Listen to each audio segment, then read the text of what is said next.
I definitely been humbled a few times in my life. I was humbled when I did a show. I was on tour. Shout out to Michael Madal, Shaw, and Jonathan too. Jonathan Shaw, he was there. And we was on the road together. We was driving in the van to Boston doing shows on the way. Few of the shows was good. You know, it was people there. I'm on tour for the first time as a rapper. I'm like, hey, this is pretty cool. Now, tour because we going to different states doing shows. Technically, it's a tour. But, you know, whatever. We had to pay for everything ourselves. But whatever. We was doing shows traveling, right? I'm thinking everything is dope. We get to one spot, Champaign, Illinois. We had a show. Decent spot, nice little area where they usually be having good shows. Graduation week. We get there, literally, bro. Nobody. Empty. Now, when people say nobody at a show, man, it was like, 5, 8 people there, 10 people there. Nobody. 0 people. Perform? Me, Michael Madal, Shaw, and Jonathan. That's who's in the place. You performed for nobody, huh? Had to, because we performed. Not real had rapper. to, but we performed anyway, and we just performed for the camera. Jonathan holding the camera, and we performing on stage or whatever. This could be B-roll, this could be whatever. We could use it as cuts or whatever. So even though there's nobody there, I'm performing hard, like I'm in the because we might use this for something, and it can look dope. You better make sure it ain't no kind of Bruh. visual where they can see ain't nobody in the crowd. Man, you talking about a night stay. Man, we was at that hotel room like, yeah, man, if the next one is like, if the rest of it like this, that's why I went to comedy. I was like, I'm getting too old for this. Yeah. This is heartbreaking. I think the most humbling experience that I can remember, it was just a chick humbled me. A female humbled me. Like, they'll do that. It hurt my soul, right? Because at that time in my life, a little arrogant, you know what I'm saying? A little arrogant, feeling like, you know, I was doing all right for myself, pull whatever that I want to pull out here. And I was talking to the chick. Everything was cool. You know, this is pre-social media like that. You know what I'm saying? You might get put on, somebody like, yo, I got a girlfriend. You talking on the phone, everything was cool. Met her. She wasn't feeling the kid, bro. And it kind of messed up my confidence. It was like, damn, like she met me and was like, I mean, you cool. And I'm like, okay, like you trying to, she was like, nah. Like she wasn't even trying to hang out. Like she met me, she was kind of like weird.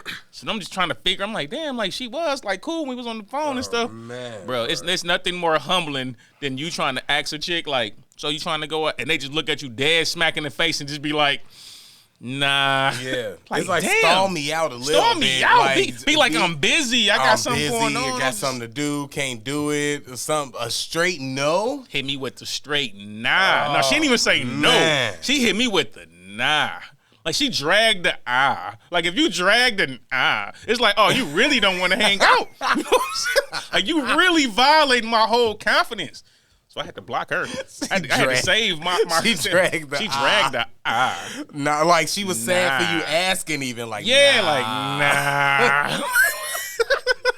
You know, like a no is like, damn, that's stern. You know what I'm saying? That's a very firm answer. Like, no, damn, okay.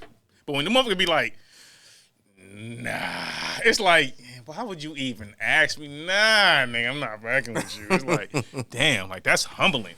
Man, we was cool. I want to fuck on the the ugly phone. chick a couple days. You know what I'm saying? I had to get something. I had to knock something down. Yeah, man. Nah, like getting humbled by a woman happens all the time. Like, when asking a woman out, like, and she say no, when you think that she feeling you and she throw you in the friend zone, you know, all of those things humble you real quick.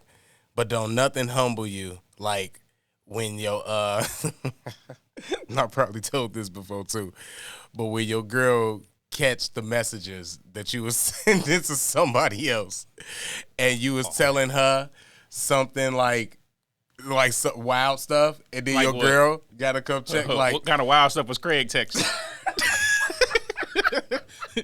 I want to know what's wild for Craig standards. I know what kind of stuff I be texting. What's wild for your standards?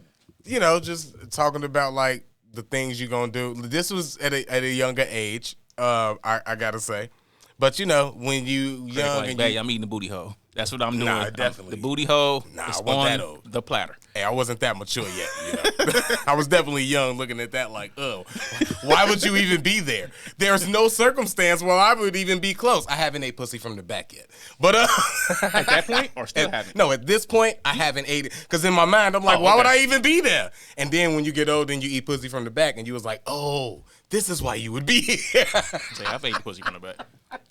That's like a special person, though. I've eaten pussy upside down at that point, but not straight on from the back. Not just you know like, what I'm saying?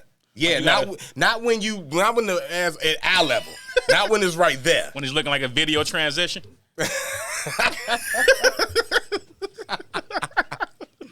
But telling her that type of Cut. Yeah, minus the butthole stuff, but telling her that type of stuff. We gonna do this, we gonna do that, and then your girl catch the messages and she like, you didn't do that with me, or da da da. That'd be the worst, bro. I don't want to do that with you. You my girl. You know what I'm saying? Like, I don't want to do these things with you. I'm never gonna look at you the same. I don't want to do that with you. Yeah, like. Oh man, it's gonna be the same. Like I done said some wild stuff. I'm glad nobody ever like saw my old messages I said to chicks, but I done said some. I would be. Whew. Yeah. Anyways, though, humbling things. You know who else got humbled? Oh, DJ Akademiks got humbled. Yeah, that's where it. Yeah. You think he heard the like when they be like. You think when he got on stage and saw like 6 people, he like heard that internally, like, "What up, y'all?" DJ Akademiks. I think he did. The way he described it, or at least from what I was watching, because he spent it was a whole 45-minute thing, and I didn't watch all of it, but yeah, I feel like he felt that because he was preaching on for a minute. And look, with Akademiks, right? If you like cool, you get your money and everything, you good, it's fine.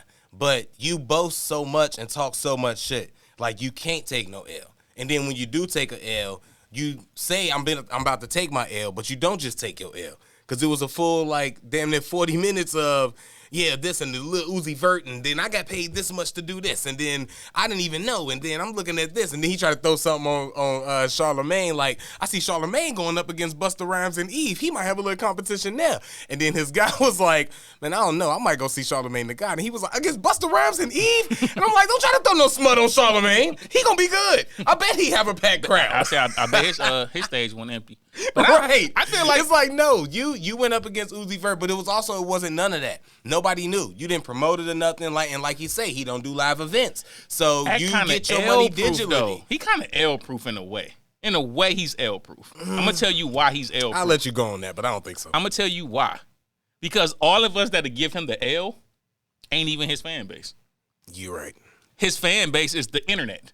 And on the internet, he's like God to like a very large group of people. To niggas like me, I watch some of his content, but like I'm not like a DJ Akademiks like fan. See, I wouldn't say he L proof because taking an L doesn't mean that you done. That don't mean you That's done. What I'm saying. Like he L, not gonna be like, oh, he took an L. Like, DJ Akademiks fell off. Like they still gonna. Yeah, no. See, that's what I'm saying. I definitely don't feel like he fell off at all. But I agree with he's not L proof, but at this moment he kind of fall off proof. Because I don't think that none of those people that's his fans gonna jump off of his train because he, like you say, he honest with them and he said, and if he do take a L, while we might sit to watch him for 40 minutes try to shoot himself bail or make excuses or whatever, or whoever you want to call it or put it in the comments, at the end of the day, he gonna be like, yeah, that was an L, I did this, and I ain't even gonna mention that because I didn't see it, but he gonna at least take up and say, yes, this a L, I took this L, I flopped, blah, blah, blah. I'm finna come back, I'm gonna do better, I'm gonna take live performances more serious. Like, you gotta fail to succeed. He failed, so he know what he failed at, he did wrong. Next time he do a show, hopefully it'll be better. But I'll let you know this, Akademiks, if you do another show and it bomb again and you really just like the digital dude and you can't not come outside on some safety stuff, I ain't questioning that, but come outside on some live event and get money, I'm going to laugh at that too because it's funny when the dude who brag about other people L's and claim to never take none, take a L. It wouldn't be so funny if you didn't like clown other people. I think Act one of them dudes who he up. He already up. He already winning. He got money. He got bread. He don't really care. He know where his fan base is. So even if he go like to the public, I don't think most people know who DJ Akademiks is to the public. Yeah. But to the internet fan base that he got, everybody know who he is. To the internet, to the music industry, as far as digitally, he's like inevitable. Like you can't get away from DJ Akademiks now. But like in the real world, people don't know who DJ Akademiks is. That's what I'm saying. That's what I think it is. I think digitally, yeah, he that dude, and the people that's tuned in digitally gonna tune in. But those people don't come outside. Exactly. And if that's your fan base, it's gonna be hard to get them to come outside. But maybe for his event, he will. A DJ Akademiks and friends, maybe those people will come outside because it's his fan base. But they not finna come outside, especially if you don't promote it, to a festival that you're a part of for the first time. I don't even think that's a smart move. I think if I'm DJ Akademiks, I wouldn't even be trying to do the come outside. I would do a digital event. That makes the most sense. Yeah. Do an event where everybody can log in. But if you're trying to make up for this L, because that's really what it all is, because you were saying that you don't, he don't care because he got money, so it don't matter. But in a sense, he care because it's like, fuck, I failed at this. I want to succeed at this. So he does care because now he wants to do successful live events because he done a failed one. And in that sense, I think that either you're going to bank on the people coming out for you that usually don't come out, or you'll promote it better.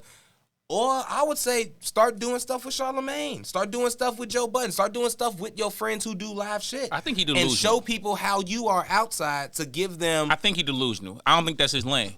And I feel like you gotta understand your lane. You gotta understand what the people who support you want. You ain't gotta be outside. Just do the digital event. Make your stop feeling like you gotta prove to them that look, Big Act I can draw viewership or draw people to come out and support. You don't need them to. Just do the digital content. I definitely agree with that. Well, I'm saying that that's what he could do to get out. If it was me, I stick to my digital money. I'm sticking to my digital money. But if I wanted to get out there and prove that point, that's what I would do. I would use the people that I know do live events, or at least have the knowledge of doing live events, and ask for them to help me curate mine and put mine together so mine could be successful, being that I don't know nothing about that. Yeah. If that's what I want to do. But if my personal opinion, if it's me making digital money, keep my digital money. I'm chilling. Yeah. I didn't even think about a digital event, but I would have taken that. I'm going to go where the bag at. If my bag over here, it can be 30 people over here making that happen, cool. I'm not the kind of person that's really worried about what everybody else doing. Mm-hmm. So it's like,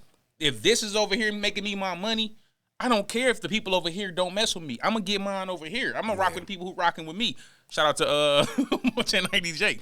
But like, that's what I'm going to do. Like, I'm going to rock with who's saying, yo, I rock with Queese. In my real life, I'm like that. Yeah. It's people who don't like me. That's fine. Stay away.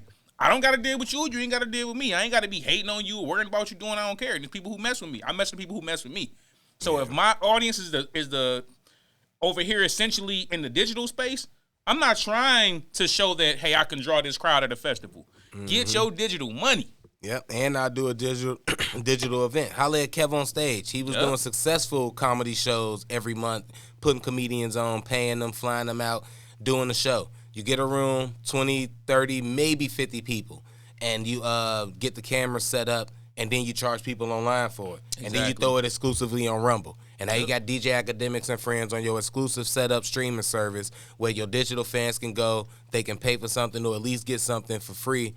And whatever the case, you bring in traffic over, you know, showing numbers, and numbers is getting produced for something that you're doing. So, yeah, it's just definitely ideas for digital. I feel like, just to wrap it up, I feel like on some live stuff, he want to conquer live, and he could easily do that thing, what you were saying with a digital event that's different from what I just proposed, like any of that, and win with digital. He probably just want to prove something with the live thing. Just be about your business. Be humble. Stay about your business. Be humble and stay stick about to your business. Stick to what's working for you. Stick to what's always working. Take what's been given to you to succeed and just stick with it. You know what I'm saying? You don't have to always do something extra or prove to people, hey, I can also do this. Like, nah, bro, you already found your lane. At least not so soon. Succeed to the max of that, and then show people I also do this.